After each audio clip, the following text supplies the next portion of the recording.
The automations we're going to talk about are because being your own boss is great because you get to choose the 18 hours you work. And I love Melody's description of a one-man band, you know, and all that. I love the visual, so. But, you know, being a tech person and coming into owning my own business and everything, and being somewhat organized, I was really shocked at how much work there is for owning your own business. And that's what spurred me on to figure out, you know, how do you make this happen? So just a little background. I'm a native Northern Virginian. My family all basically lives here. I have 2 teenage kids and 2 mini dachshunds. My parents are around the corner, and so is my mother-in-law. So we are busy, and I like to be involved in family stuff and being able to take off time, which was why I chose to work for myself, and then realized that that was almost an impossibility with all of the things that we have to keep managing as a small business owner. And at the core, I am a problem solver. I always have been. And I truly believe that having the right tool will make things much easier. Growing up, I was learning, or I am learning disabled. And in 5th grade, I had a teacher finally recognize that and put me into some programs that made a huge difference in my ability to academically succeed. And I believe it's because I finally got the tools that I needed to be a successful learner. And that has just continued throughout my career. And I believe technology is one of those things that is just an equalizer. Because even though we're really small businesses, we can operate like a bigger business. And it's within your reach economically, and also just being able to figure it out. So I hope that's what I will, you know, get you excited about today. So this is my Work Smarter framework. And as we were talking, a lot of what we were discussing was kind of mindset related stuff. So, you know, the control, feeling like you need to personally be involved in everything. That is usually where I start with people. Understanding your goals. What are you trying to achieve with your business? Where is your business going? That's really important in making sure you're selecting the right tools and automating the right workflows.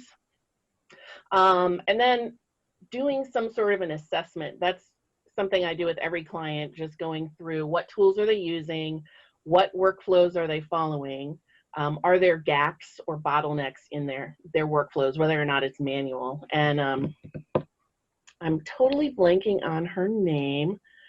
Let me look here. The woman that said that she has a bunch of folders and everything, I feel like you would actually be a great candidate for automation because you have a clear system. That makes a big difference.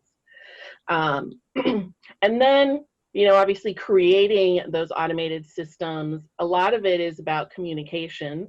You can create an automated workflow, but you still need to create your personalized communication. And it still can feel to the other person very personalized, even though you are basically using the same content. With, like, client onboarding is a great example. We're trying to make sure you're sharing the same information that each client needs as they join your program or whatever. But I know that's, again, mindset thing. And then finally, I really focus on adoption. I don't want people to purchase a tool and then keep it on the shelf and keep paying for it. I don't know how many people I've met that they're spending a ton of money on tools they never use. So making sure that you use the tool, that it actually is making a difference in your day-to-day and integrating it into your habits. So what I wanted to focus on today was kind of the opportunity cost of your time. And we'll go through this fast. We have more time to focus on just some Q&A and examples of what you're doing. And then I will show you some of what's possible with digital tools in your business. Now, this is focused on a service-based business and kind of getting leads in and how you respond to that. But we hopefully in the Q&A we'll get to other examples. So when do you need automation? I love this model. It's from the book Predictable Success by Les McKowen. Every business goes through this same cycle. You start with what he calls early struggle, like once you define your idea and trying to create, like, what is your business, who do you serve, what's your value, all that kind of fun stuff. And then you move into fun, which is you figured all that out, and now you're starting to get clients. There's some social proof that your business and the business model is working, but you're not overwhelmed yet.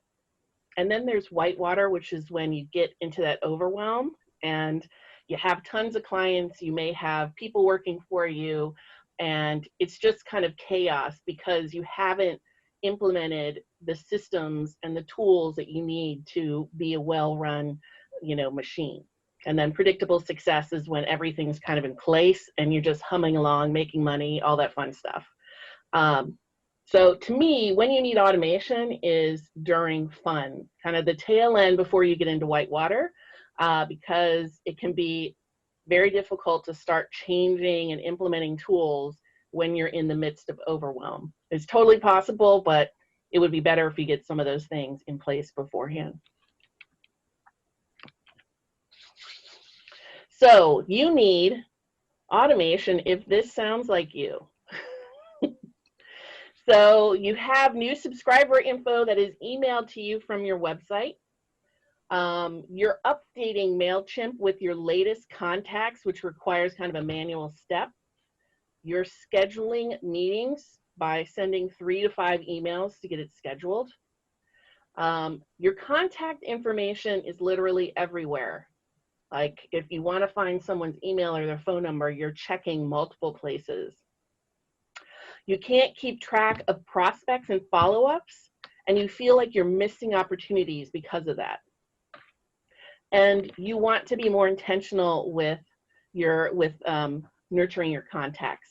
So I feel like automation can really be a partner in having that intentional customer journey, because it will happen on a set schedule, which you've already predefined as the experience you want your contact or client to have. So that's the way I look at it. I'm just curious, I'll have the window up here. Does anyone feel like this is them? Laura, Carla. Okay. Some of it, not all of it. But yeah, some of it. You don't have to be all of it. All right. There we go. So I'm going to spend a little time on the cost of doing nothing different, because I do think, when you implement a new tool, it can feel like, oh my gosh, I have a huge learning curve. I'm going to be spending money on a tool. It's very expensive. But looking at how much you're actually already spending on your manual tasks can be very eye-opening. So this is the little exercise I go through with clients or potential clients that are struggling with, like, what can I really automate? What is it going to buy me or get me? So one is just understanding how much administrative work you're doing on a weekly basis. So this could be entering contact information, posting your social media to all your different channels by hand. Locating information is a big one, where you've written it in notebooks or different tools, creating and sending invoices by hand, recording transactions. All these sorts of things are administrative. So when I looked at my business, I was probably spending about 2 hours a week on administrative work. And so when I calculate that by 52 weeks, it's about 104 hours per year. So does that seem too high for you or too low? I'm just curious if you resonate with that amount of time. I'm spending way more time than that. So I'm Me too. That's okay. all you got is 2 hours a week. I can probably say an hour a day sometimes. Yeah. Okay.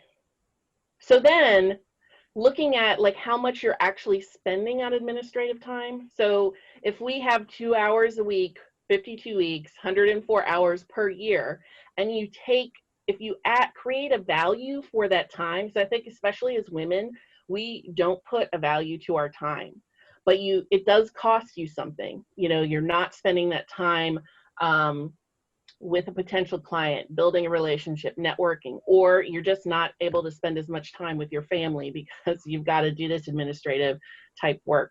So I just put $50 an hour to my time. So you can see like this administrative work is costing me an annual amount of just over $5,000 a year.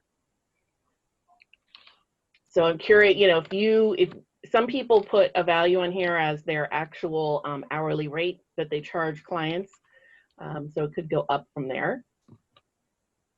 So then looking at how much you're literally spending on digital tools, because this is, again, where I find a lot of people forget what tools they're paying for because they're not using them.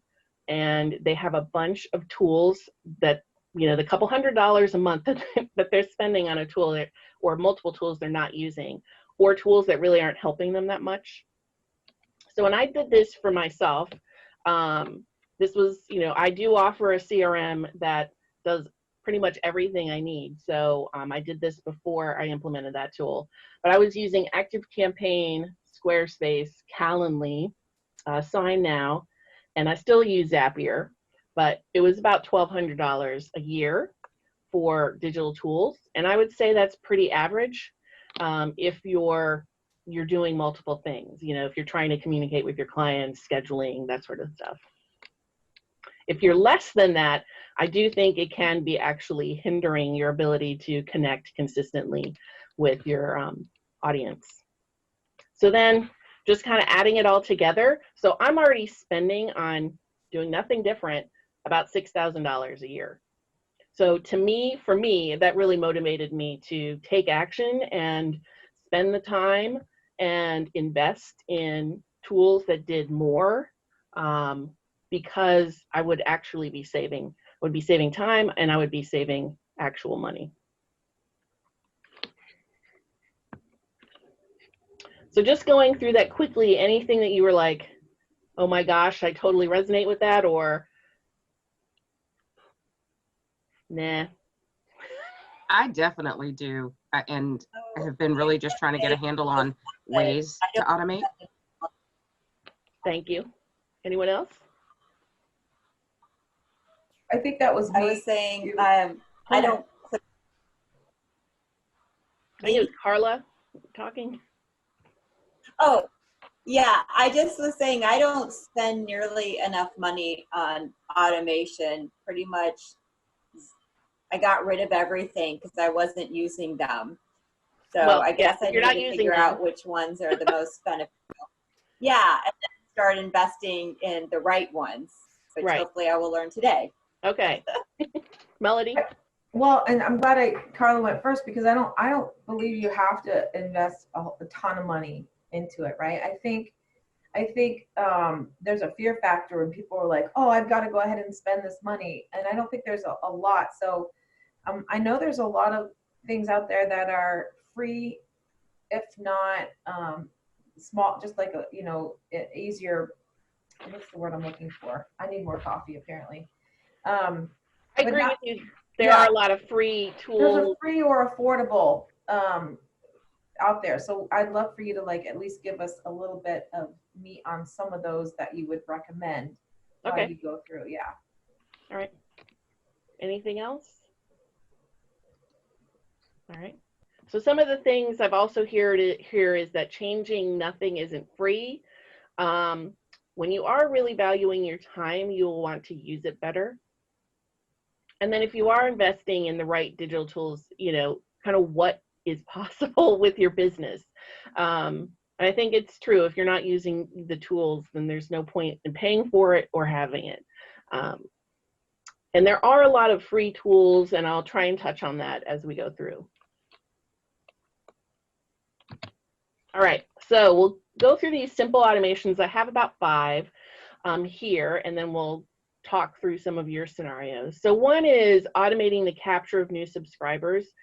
A lot of websites allow you to put a form on the website, and then when somebody fills it out, it actually just emails it to you.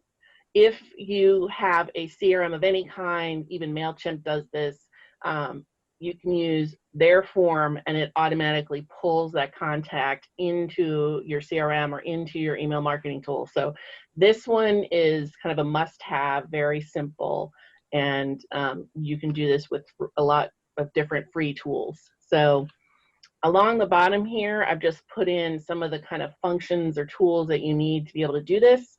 You know, having some sort of a form builder, a CRM, you may need Zapier, you may not. It depends on what you're connecting it to. And just to say on this, if you automate it, then you can actually respond to someone's interest in your business immediately. You know, if they subscribe, they're really interested in you. And if it's coming to you as an email and then you've got to pay attention to seeing the email and then respond to it, that can really delay your engagement with that person. Integrating all of your digital tools. So this is also a challenge I see with a lot of people. You know, these are just examples of different categories of tools that many businesses use. You'll be using one tool in each of these categories, but none of them are talking to each other. And what happens then is that you have contact information in multiple places. It's not syncing, and you cannot then automate actions or next steps because of an action someone took. So integrating the tools is really important. Zapier makes this much easier to do across multiple tools. And a lot of applications are using Zapier to do that, because for them to create a native integration between, let's say, Squarespace and each of the CRMs is much more costly for the applications than it is to just have one integration with Zapier. So if you haven't used it and you do have a couple different tools, it's something to take a look at. And Zapier does have a free level, so that's where I recommend everyone start, is with the free level. You can get a lot accomplished with Zapier on the free level. I think it's like 100 tasks per month. So if you were able to automate 100 little tasks that took you 2 minutes each, that's like almost, what is it, an hour and a half a week or a month that you're saving just with with the Zap. So this goes with the sign up. So what I've found is that a lot of people, a lot of businesses do not have any kind of a welcome series. So someone subscribes to their newsletter, or they do a contact us sort of thing, and it goes kind of into a black hole from the contact's perspective, because there's no immediate confirmation that they've received, that the business has received their request to connect. There's no follow-up with any kind of a communication as to thanks or nurturing the relationship in some way. So this little diagram is just an example of what a welcome series might look like. So if someone were to ask for an ebook or a PDF download, the first thing would be that they get an email thanking them for requesting it, and they'd have the link to the download. Then, you know, maybe a day or two later, they would get another email just introducing the business a little bit further and asking in question, trying to get engagement with that person. And then again, waiting a couple more days and sending maybe some more relevant articles about the ebook, or pulling out some content that was in there that they should pay attention to. And what I've learned with research I've done on welcome series is that if you actually have a welcome series, so more than one email, multiple emails is best, you will literally increase your sales by 3 times with not having it, because you are engaging. A new subscriber is actually the most interested contact in your audience as a whole, so it's worth spending time on figuring this out. So the tools you need to do this are, you know, some sort of a landing page builder. And off the top of my head, I'm not sure if there are any landing page builders that have, that's not true. MailChimp does have a landing page builder, and I think it's on the free level. You need a way of collecting their contact information, so a form builder. Having marketing automation, and that just means that you can send multiple emails or communications in a series that is timed, and then having a CRM to collect all of that information. So there are tools that do all of these things in one package. You can have tools that are, a bunch of different tools that like kind of a best of breed model to do this, but it's, again, something worthwhile investing in. As Erica was saying, make it easy to schedule appointments, because this will save you a tremendous amount of time. It really does take 3 to 5 emails to schedule appointments when you're just throwing dates out there. How about next Tuesday at 2 o'clock? And depending on how communicative the other person is, they might just say, no, that doesn't work for me. And then you got to send another email and say, well, what does work for you? That is so frustrating. But having a way for someone to schedule their own appointment with you means that they can just pick a time that works for them. They can compare it to their calendar. To me, it just creates a really nice, conversation in a way with them, but it also makes it easy for them to work with you, and that's what you want. So for this to work well, there are a lot of online appointment scheduling tools that are free, like Calendly has a free level. I believe Acuity has a free level. I mean, it's obviously limited on the free level. I would recommend that you also capture that information into a CRM, and so that's why I have CRM and Zapier selected there, but you don't have to. But it goes back to when someone's giving you their information, you want to be collecting all of this in one list so that you can, easily send out newsletters or promotions or whatever you send out from an email marketing perspective. So automation to me really can make your sales process much more effective, and is really the #1 reason that I get clients, is because they're like, oh my gosh, I cannot keep track of my leads anymore. I've been using a spreadsheet, or I have a bunch of Post-it notes, and it's just too much. I miss stuff. I'm not following up when I want to follow up, or like they just misplace wherever they put the list, or the person's notes. So when you have a tool that allows you to automate the sales process, 1, it keeps track of where contact is in your process, and 2, you can, let's see, I have a question here.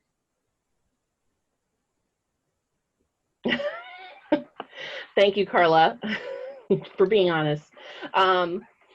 Yes, so 1, you can see where people are in your workflow. You can actually automate a communication for the next step. Let's say this is kind of a sales process, so they schedule an appointment with you. Then you ask them maybe to fill out a quick survey about what they're looking for. It can move to the next stage, because that to me is showing engagement, that they're interested enough in responding to your requests. And maybe you send them after the meeting a summary of your services or what you discussed, something like that. All of this doesn't have to be automated literally, but you can have an interplay between what is automated and sent on your behalf versus what you manually send. But it really helps with keeping track. Yes, sticky notes. I wish we could figure out how to automate the sticky note to a system sort of model. So to manage your sales, especially if you start with a meeting, you need an online appointment scheduler. I'd recommend some sort of a form to capture additional information about like what they're interested in, kind of qualifying questions, having marketing automation so that you can send and respond to actions that your contact takes. You have to have a CRM for this to be able to track the sales process. So this is one thing, people say that they have a CRM because they have MailChimp. MailChimp is not a CRM. It does not allow you to manage your sales process at all. Maybe I guess you could figure out a way to do it in there, but it's not providing you this sort of high-level dashboard of it.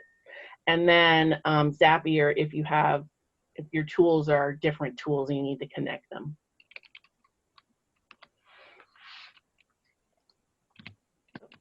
Okay, so what to look for in a solution.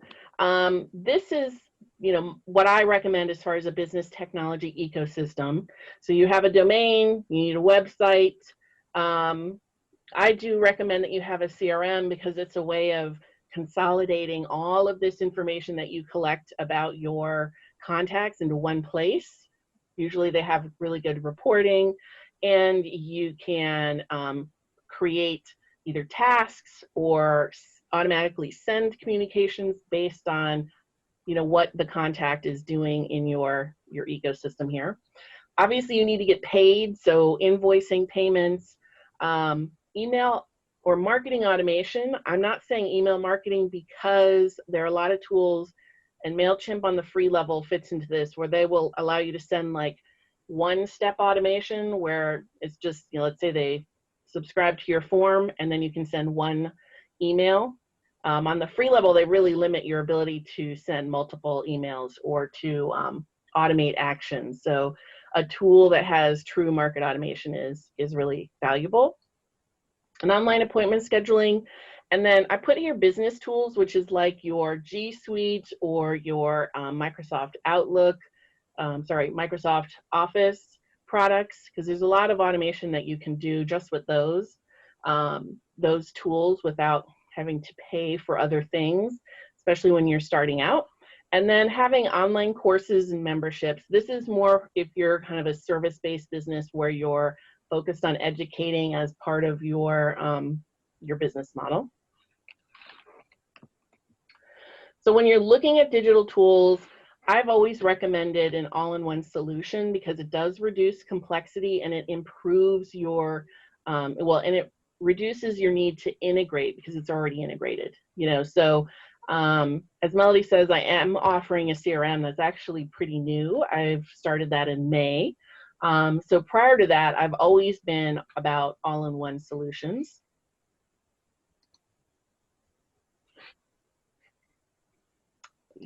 And then you want something that's robust with automation so that it has a focus on it and that it easily integrates with other things. That pricing makes sense for small businesses. There are a lot of tools, and I would say HubSpot is one of those where they entice you with a free CRM, but for you to really get automation, it costs an arm and a leg. And you want to develop a habit for system for tracking so that, moving to a CRM or automation is easier for you because you already have those kind of routines in place. Help documentation that is easy to find and use is really important. And then having access to human support, because there are always going to be questions that you need to answer that it'd be easier if you can actually speak to the person. So I'm not going to go into this as much, and I'll share this with Melody so you can send this out. But these are the 5 automations we went through, and I've just given you my assessment of different tools on what is included and where it isn't included in the tools, so you would either need to integrate with another tool to make that possible. So ActiveCampaign, I do love ActiveCampaign. It was the tool I was using before. Kajabi, MailChimp. To be able to do some of these things, you have to be on the paid level, and depending on the size of your mailing list, could be like $15 a month or more. Entreport is also another one that has a lot of robust functionality in there. So my goal is no longer to get more done, but rather have less to do. That is kind of my motto, and that is it. Yes. So what I'd like to do is, I think I only have